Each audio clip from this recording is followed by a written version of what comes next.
All viewers, welcome back to the Knowledge Lumin அறிவொளி YouTube channel. Knowledge Lumin அறிவொளியில் இன்றைய பதிவில் நாம் 12ஆம் வகுப்பு இயற்பியல் முதல் பாடம் எலக்ட்ரோஸ்டாட்டிக்ஸ் பகுதி 4இல் மின் இருமுனையும் அதன் பண்புகளும் பார்க்க போகிறோம். Electric dipole and it's characteristics. மின் இருமுனை டைபோல்.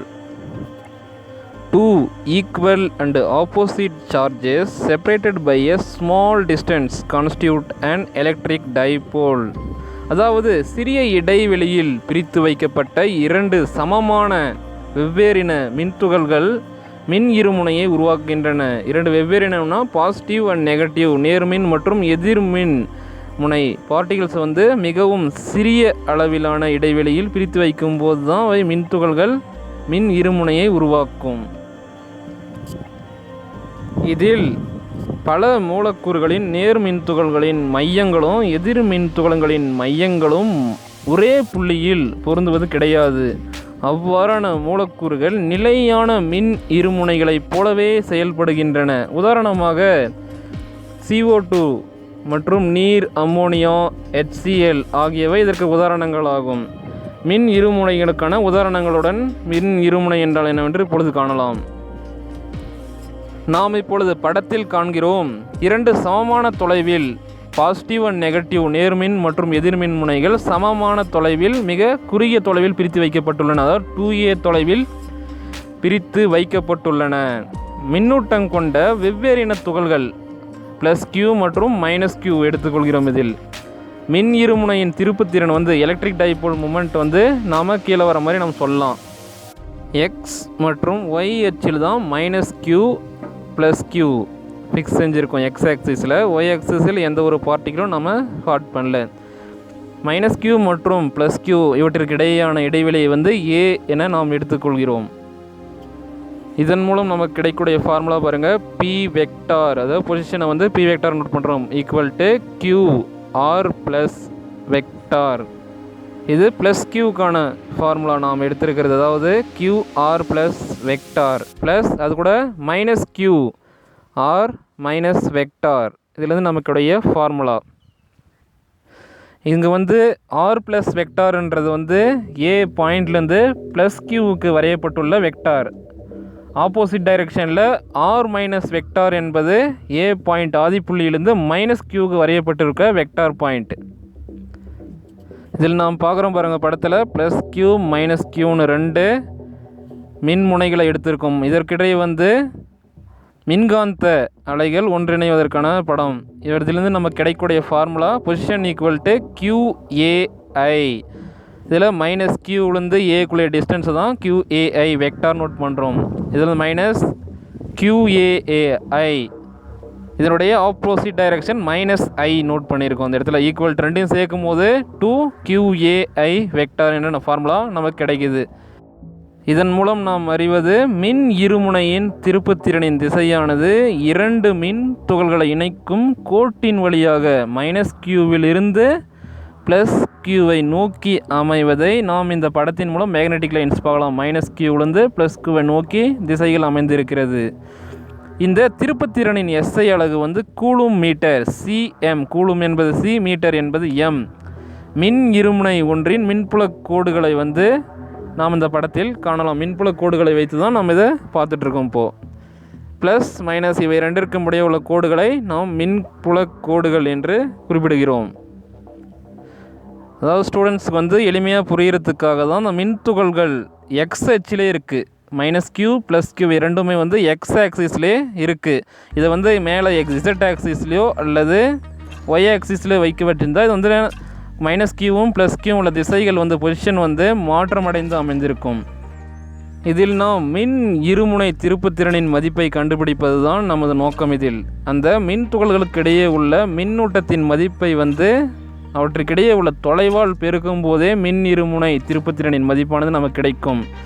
அதாவது பொசிஷன் P = 2QA நமக்கு இங்கே ஃபஸ்ட்டு கிடச்சிருக்கிறது. அதாவது -qவுக்கும் +qவுக்கும் இடையே உள்ள தொலைவை தான் நாம் இதன் மூலிமா ஃபார்முலா எடுக்கிறோம். Position P vector = 2QA. இந்த ஃபார்முலாவை வைத்து நாம் இரண்டு சமமான வெவ்வேறின மின் துகள்களின் மின் இருமுனையின் திருப்புத்திறனை தான் நாம் இங்கே கண்டுபிடிக்க முடியும். சப்போஸ் இங்கே பல புள்ளி மின் துகள்கள் தொகுப்பாக இந்த இடத்துல இருக்குன்னும் போது மின் இருமுனை திருப்புத்திறனை நாம் வரையறுக்க முடியும். அதற்கான ஃபார்முலா என்னென்னா, n புள்ளி துகள் அடங்கிய தொகுப்பிற்கு மின் இருமுனை திருப்புத்திறன் P vector equal to epsilon Sabesan n/i equal to 1 QI R vector I. இதுதான் நாம் ஒரே ஒரு இருமுனைகளை கண்டுபிடிக்கிறதுக்கான ஃபார்முலா மேலே இருக்கிறது. இது வெவ்வேறான மின்முனைகள், நிறைய மின்முனைகள் இதிலே அமைந்திருக்கு அப்படின்னும் போது கண்டுபிடிக்கிறதுக்கான ஃபார்முலா தான் P vector equal to epsilon n/i equal to 1 QI R I vector. R வெக்டார்ன்றது ஆதி புள்ளி சென்ட்ரல் பாயிண்ட் A ஆக்சிஸ் தான் இந்த இடத்துல நாம் பார்க்குறது. QIன்றது இதோட வெக்டார் நிலை திசையை தான் நாம் பார்க்குறோம். XYZ இந்த ஆக்சிஸ் தான் நாம் QI வெக்டாராக வரையறுத்து கூறுகிறோம்.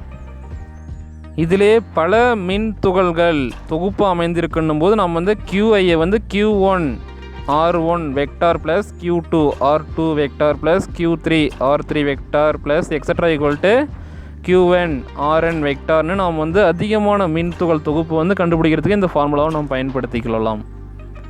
எலக்ட்ரிக் டைபோலை கண்டுபிடிக்கிறதுக்கான ஃபார்முலா. அடுத்து நாம் காணப்போவது மின் இருமுனையின் மின் புலம் electric field due to a dipole. மின் இருமுனையின் அச்சுக்கோட்டில் மின் இருமுனையால் உருவாகும் மின்புலம் electric field due to an electric dipole at points on the axial line. Students, இந்த டாபிக் வெரி ஈஸி. இதில் டயக்ராமை மெயினாக இந்த படத்தை நாம் மெயினாக பார்த்துக்கணுன்னா போதும், ரொம்பவும் ஈஸியாகவே அண்டர்ஸ்டாண்ட் செஞ்சுக்கலாம். ஃபிசிக்ஸை பொறுத்த வரைக்கும் டயக்ராம்ஸை கிளியராக அண்டர்ஸ்டாண்ட் பண்ணி படித்தாவே போதும். இதை விட ஈஸியான ஒரு சப்ஜெக்ட் உங்களுக்கு கிடையவே கிடையாது. Understand the basics and then diagrams. நாம் காணும் இந்த அச்சுக்கோட்டை நாம் எக்ஸ் ஆக்சிஸ் எக்ஸ் அச்சாக எடுத்துக்கிறோம். இதனுடைய மையப்புள்ளி ஓவிலிருந்து பாருங்கள், ஓன்ற பாயிண்ட் டு சி வரை உள்ள தொலைவு ஆர் என எடுத்துக்கொள்கிறோம். ஓ என்ற புள்ளியை பாருங்கள், மையப்புள்ளியை வைத்து கொண்டு நாம் -q என்ன ஒரு மின்புலமும் +q என மின்புலமும் -q ஏ என்ற மையப்புள்ளியில் -q என்னும் நெகட்டிவ் சார்ஜ் மின்புலத்தையும் பியில் +q சார்ஜ் மின்துகளையும் எடுத்துக்கொள்கிறோம். இதில் எக்ஸ்ஹெச்சை மையமாக வச்சு பாருங்கள், ஆர் இடைவெளியில் +q நேர்மின் துகளில் இருந்து சியில் ஒரு மின்புலம் உருவாகிறது. அதை நாம் ஃபார்முலாவை எழுதுகிறோம். Electric charge E plus vector equal to 1/4π epsilon naught into Q/R-A² B to C உள்ள இதுக்கானது ஃபார்முலா. அது E plus vector equal to 1/4π epsilon naught into Q/R-A². இதில் புள்ளி A to B பாருங்கள், -q சார்ஜிலிருந்து +q சார்ஜுக்கு பொசிஷன் வெக்டார் P வெக்டார் ஆனது -qவிலிருந்து +qவை நோக்கிய திசையில், அதாவது ஆங்கிள் B to Cன்ற திசையில் இருப்பதால் நமக்கு இந்த ஃபார்முலா கிடைக்கிது. E plus vector equal to 1/4π epsilon naught into Q/R-A² P vector. Same formula தான். அதில் பொசிஷன் A to B அந்த பொசிஷன் P வெக்டாரை இது கூட ஆட் பண்ணுறோம். இதில் P வெக்டார்ன்றது -qவிலிருந்து +qவை நோக்கிய திசையில் வரையப்படும் இருமுனை திருப்புத்திறனுக்கான வெக்டார் அலகு தான் P வெக்டார்னு போடுறோம். -q மின்னூட்ட மதிப்புடைய மின் துகளால் புள்ளி சியில் உருவாகும் மின்புலம் ஃபார்முலா பாருங்கள்.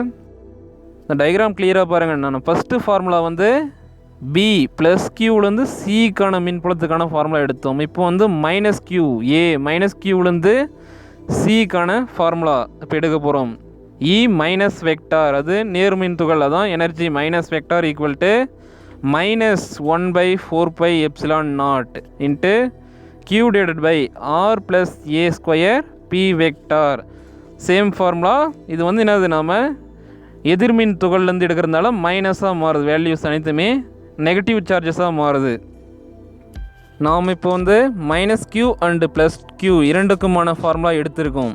-q மின்துகளை விட +q மின்துகள் சார்ஜ் பார்ட்டிகள் புள்ளி சிக்கு வந்து மிக பக்கத்திலே இருக்குது. ப்ளஸ் கியூ சார்ஜ் வந்து சிக்கு அருகாமையில் இருக்குது. அதனால் வந்து மைனஸ் கியூ எலக்ட்ரிக் பார்ட்டிக்கிளை விட ப்ளஸ் கியூ எலக்ட்ரிக் பார்ட்டிக்கிளானது புள்ளி சிக்கு, பாயிண்ட் ஆஃப் சார்ஜ் சிக்கு மிகவும் பக்கத்திலே இருக்குது. அதனால் எலக்ட்ரிக் சார்ஜ் மைனஸை விட எலக்ட்ரிக் சார்ஜ் ப்ளஸோட சார்ஜ் வந்து மிகவும் ஸ்ட்ரெங்க்ஃபுல்லானது. ஸோ எலக்ட்ரிக் சார்ஜ் மைனஸ் வெக்டாரின் நீளத்தை விட எலக்ட்ரிக் சார்ஜ் வேல்யூ ப்ளஸ் வெக்டாரோட நீளம் வந்து அதிகமானதாக வரைந்துள்ளோம். இந்த இடத்துல புள்ளி சியில் உருவாகும் மொத்த மின்புலத்தை கணக்கிட மின்புலங்கள் மேற்பொருந்தல் தத்துவத்தை நம்ம பயன்படுத்துகிறோம். அதாவது இந்த இரண்டு ஃபார்முலாஸையும் வந்து நம்ம கம்பைன் செய்கிறோம். அதுதான் மேற்பொருந்தல் தத்துவம். நம்ம இதுக்கு முன்னாடி செகண்ட் பார்ட்லேயே பார்த்துருப்போம். இந்த ஃபார்முலாவில் பாருங்கள், E total energy total equal to plus electric சார்ஜையும் minus electric charge E plus plus E minus ரெண்டையும் வந்து கூட்டுறோம். அதுலேருந்து நமக்கு கிடைக்கக்கூடிய formula 1/4πε0 q divided by r minus a square p cap minus 1/4πε0 into q divided by r plus a square p cap. இப்போ அடுத்த சமன்பாடு பாருங்கள், e vector total equal to q by 4ε0. இது வந்து நம்ம வெளியே கொண்டு வர்றோம். இப்போ வந்து நம்ம 1/r minus a square ஐயும் minus 1/r plus a square ஐயும் மைனஸ் பண்ணுறோம். இதிலிருந்து நமக்கு கூடிய அடுத்த ஃபார்முலாவில் நமக்கு கிடைக்கிறது இ டோட்டல் ஈக்குவல் டு 1/4πε0. மேலே இருந்த ஃபார்முலாவில் வேறு இந்த க்யூவை வந்து நம்ம கீழே கொண்டு வரோம். 1/4πε0 q/4πε0 வந்து 1/4πε0 எழுதிக்கணும். அந்த க்யூ வந்து இங்கே வெளியே கொண்டு வந்திருக்கோம். அடுத்து வந்து 4RA divided by r square minus a square இந்த whole square into p gap.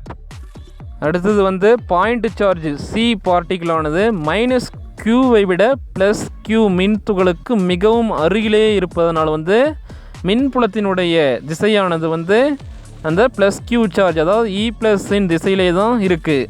இ டோட்டல் வெக்டார் திசையை குறிப்பிட்டுள்ளது. மின் இருமுனை அச்சுக்கோட்டிற்கான டயக்ராம் அது கிளியராக பார்க்கலாம். மின் இருமுனைகள் ஏபி இரண்டிலிருந்து புள்ளி சி ஆனது ரொம்ப தொலைவில் இருக்குது, அதிகமான தொலைவில் இருக்குது. அதுதான் வந்து r is greater than of a. இத்துடன் r square minus a square இதுக்கு இடையே இடைவெளி. இதுலேருந்து நமக்கு கிடைக்கிறது r⁴. இதுக்கான சமன்பாடை வந்து நாம் மேலே நம்ம கண்டுபிடிச்ச ஃபார்முலாவில் வந்து அப்ளை பண்ணும்போது vector E total equal to 1/4πε0 4AQ ஆருக்கு பதிலாக AQ divide by r's cube p vector equal to r greater than of a 2AQ P cap equal to p vector. அதாவது 2AQ P கேப் வந்து p வெக்டாருக்கு ஈக்குவலான value. அதனால் வந்து இந்த இடத்துல இ டோட்டல் ஈக்குவல் டு 1/4πε0. இங்கே வந்து 4AQவை நமக்கு எடுத்துகிட்டு 2P வெக்டாரை வந்து அப்ளை பண்ணுறோம். இதில் y divide by r's cube into r is greater than of a. இதன் மூலம் நமக்கு ஃபைனலாக கிடைத்திருக்கக்கூடிய final formula E vector total equal to 1/4πε0 into 2p vector divide by r's cube into r greater than of a. நாம் தேர்வு செய்துள்ள புள்ளி C மின்துகளானது இரண்டு முனைக்கும், அதாவது மைனஸ் கியூ ப்ளஸ் கியூ இரண்டுக்கும் இடதுபுறமாக இருந்தாலும் இதன் மொத்த மின்புலத்தின் திசையானது பி வெக்டார் பொசிஷன் வெக்டாரின் திசையில் தான் அமையும். இதை வந்து நாம் இந்த படத்தின் மூலம் அறியலாம். மின் இருமுனை மின்புலக்கோடுகள் ஆராய்வதன் மூலம் இதை நாம் தெரிந்து கொள்கிறோம். இதுவரையில் நாம் பார்த்த டாபிக் வந்து மின் இருமுனையின் அச்சுக்கோட்டில் மின் இருமுனையால் உருவாகும் மின்புலம், அதாவது electric field due to an electric dipole at a point of axial line. அடுத்த செகண்ட் ஒன் நாம் பார்க்க போகிறது வந்து electric field due to an electric dipole at a point on the equatorial plane, அதாவது மின் இருமுனையின் நடுவரை தளத்தில் உள்ள புள்ளியின் மின்புலம். Students, first listen to the diagram carefully. இந்த டயக்ராமை கிளியராக அண்டர்ஸ்டாண்ட் செஞ்சுக்கோங்க. நடுவரை தளத்தில் உள்ள ஒரு புள்ளியில் மின் இருமுனையால் ஏற்படும் மின்புலம். Diagram is an very important. Understand the diagram students. Minus q and plus கியூன்னு இரண்டு மின் துகள்கள் எடுத்துக்கொள்கிறோம். அதனுடைய சென்டர் பாயிண்ட் ஓ. இதன் நடுப்புள்ளி ஓவிலிருந்து ஆர் டிஸ்டன்ஸில் வந்து சிஐ நாம் வந்து வரைகிறோம். ப்ளஸ் q மற்றும் மைனஸ் q இரண்டிலிருந்தும் புள்ளி C ஆனது சம தொலைவில் உள்ளதால் அவற்றில் உருவாகும் மின்புலங்களின் எண் மதிப்பும் சமமாக இருக்கும். E பிளஸ் வெக்டாரின் திசை B மற்றும் C இன் திசையிலும் E மைனஸ் வெக்டாரின் திசையானது C மற்றும் Aவின் வழியாகவும் செயல்படுகின்றன. இதில் E என்பது எலக்ட்ரிக் சார்ஜ் E பிளஸ் மற்றும் E மைனஸ் வெக்டார் இவற்றை இரண்டு கூறுகளாக நாம் பிரிக்கின்றோம். ஒரு கூறு இருமுனை அச்சுக்கு இணையாகவும் மற்றொன்று அதற்கு செங்குத்தாகவும் இருக்குமாறு செங்குத்து கூறுகளாக உள்ளன. இதில் E vector plus E vector is equal to sine theta மற்றும் மைனஸ் E வெக்டார் மைனஸ் இசன் சைன் தீட்டா ஆகியவை ஒன்றுக்கொன்று எதிர் திசைகளில் உள்ளதால் அவை ஒன்றை ஒன்று சமன் செய்து கொள்ள இரண்டுமே ஈக்குவலான வேல்யூவில் இருக்காங்க. ரெண்டுமே சைன் தீட்டா வேல்யூஸ் ஒரே சமமாக இருக்கின்றன. எனவே இதனை நாம் காணும் இந்த புள்ளி சியில் ஏற்படும் மொத்த மின்புலத்தின் எண் மதிப்பானது எலக்ட்ரிக் சார்ஜ் E பிளஸ் மற்றும் எலக்ட்ரிக் சார்ஜ் E மைனஸ் ஆகியவற்றின் இணைக்கூறுகளின் கூடுதலுக்கு சமமாகவும் மைனஸ் பி கேப்பின் திசையிலும் இருக்கும். அதாவது ப்ளஸ் E மைனஸ் E ரெண்டும் சமமாகவும் இருக்கும், மைனஸ் பி கேப்புக்கான திசையிலும் இருக்கும்னு பார்த்தோம். அதுலேருந்து நமக்கு கிடைக்கக்கூடிய total formula E vector total equal to minus E plus vector cos theta P cap minus E minus vector cos theta P cap. அதாவது எலக்ட்ரிக் சார்ஜ் பாசிட்டிவ் மற்றும் எலக்ட்ரிக் சார்ஜ் நெகட்டிவ் இரண்டிற்கான எண் மதிப்பும் சமமாகும். அதாவது E plus vector equal to E minus vector equal to 1 by 4 pi epsilon naught into Q divided by R square plus A square. இந்த இரண்டு சமன்பாடுகளையும் நாம் ஒன்றாக்கும் போது நமக்கு கிடைக்கும் formula E vector total equal to minus 1 by 4 pi epsilon naught into 2Q cos theta divided by R square plus A square in the P cap equal to minus 1 by 4 pi epsilon naught into 2QA divided by R square plus A square in the whole power 3 divided by 2 into P cap. இந்த புள்ளிகளில் இருந்து அனைத்து ஆற்றல்களும் ஒரே சமமாக இருக்கின்றன. எனவே அந்த cos தீட்டாவுக்கான value equal to A divided by root of R square plus A square.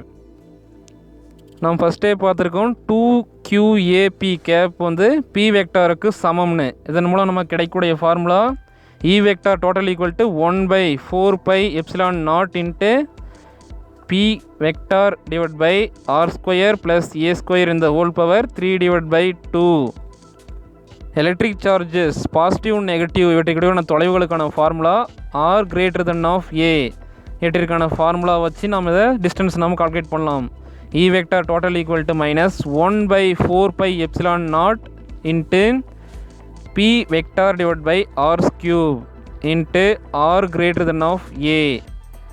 Final நாம் எடுத்திருக்கிறது இவற்றினுடைய கிராண்ட் டோட்டல். இது சமன்பாடு இவற்றை தொலைவுகளை ஃபைண்ட் அவுட் பிடிக்கிறதுக்கு, அதாவது டிஸ்டன்ஸை ஃபைண்ட் அவுட் பண்ணுறதுக்காக. E total vector equal to 1 by 4 pi epsilon naught into P vector divided by R cube. நமக்கு இரண்டு விதமான ஃபார்முலாஸ் இது வரைக்கும் எடுத்திருக்கோம். அதாவது மின் இருமுனையின் அச்சுக்கோட்டின் மின் இருமுனையால் உருவாகும் மின்புலத்தின் மதிப்பு பாருங்கள். E total equal to 1 by 4 pi epsilon naught into 2 P vector divided by R cube R greater than of A முதல் ஃபார்முலா. ரெண்டாவது எடுத்திருக்கிறது மின் இருமுனையால் நடுவரை தளத்தில் உள்ள புள்ளியின் மின்புலம். அதன் மூலம் நமக்கு கிடைக்கக்கூடிய formula E total equal to minus 1 by 4 pi epsilon naught P vector divided by R cube R greater than of A. இதன் மூலம் நமக்கு தெரிய வருது மூன்று விதமான இம்பார்ட்டன்ட் பாயிண்ட்ஸ். இது மூலம் நமக்கு தெரிய வருது. மின் இருமுனையிலிருந்து மிக அதிக தொலைவில் உள்ள புள்ளிகளை பொறுத்தவரை அச்சுக்கோட்டில் உருவாகும் மின்புலத்தின் வலிமையானது நடுவரை தளத்தில் உருவாகும் மின் புலத்தின் வலிமையை போல 2 மடங்காக இருக்கும் என்பதை இந்த இரண்டு ஃபார்முலாஸ் மூலம் நம்ம தெரிந்து கொள்ளலாம்.